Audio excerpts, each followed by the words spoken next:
Okay, so now that that white layer is dried, and it's not fully opaque, you notice that? I never worry about that because you're always going to put another color on. So here's a bit of silver. And this will go a long ways.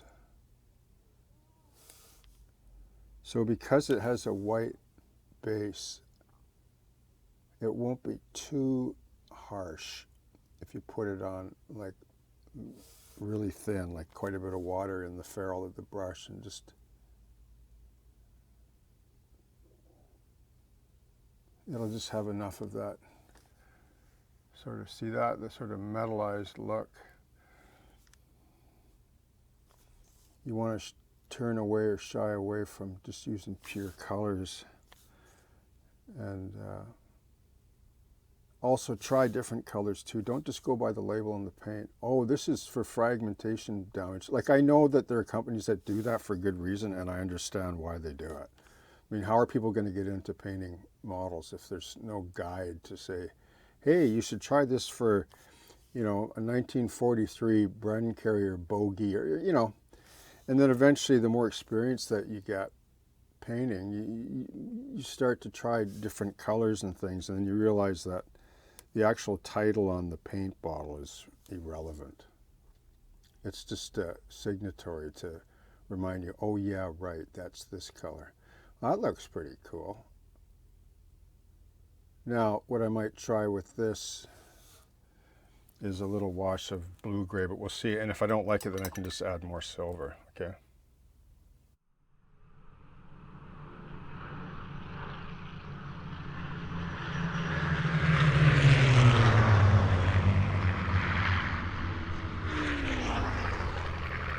Here's where the bogey goes, this dual bogey.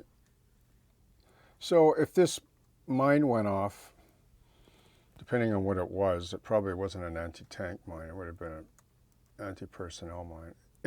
It could, in theory, have just shot, you know, like the force would blow this, it would be under the track and like blow this thing right off the tube axle and bend it, mangle it. Could be like that. Or it could have sheared it or bent it. Or if it's sheared it, it just falls into the hole after, you know, like that. So that's kind of the idea. But and then this one back here is a single one, so that'll be down in the crater as well.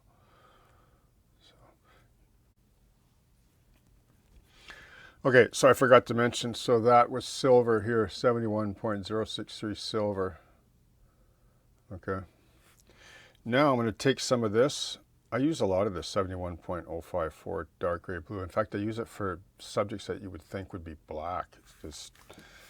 I just never really use black, as I've mentioned before. I think a lot of people get that now, but I always find that gray or blue-gray has a type of color in it, and it's always important to put color on your model. So this is just really thin blue-gray, and what I'll do is I just want to put a little bit of a wash just to tone down some of that, and the blue-gray will actually make it look probably more metallized, and add a little bit of shadow relief.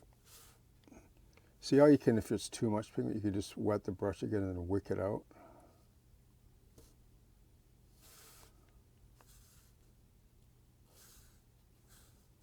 As long as it stays wet, you can keep working it.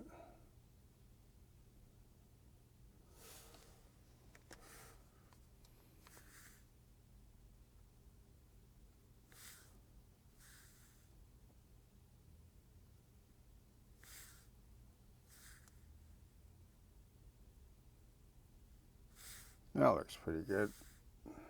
There's going to be a lot going on here, actually, with the sand and other bogies and seaweed.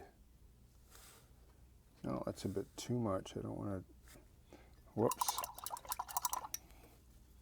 Get some GAC 500 migrate into my paint there. But mistakes like that sometimes will work in your favor. Oh, right, it's wet looking. Let's keep it wet looking maybe.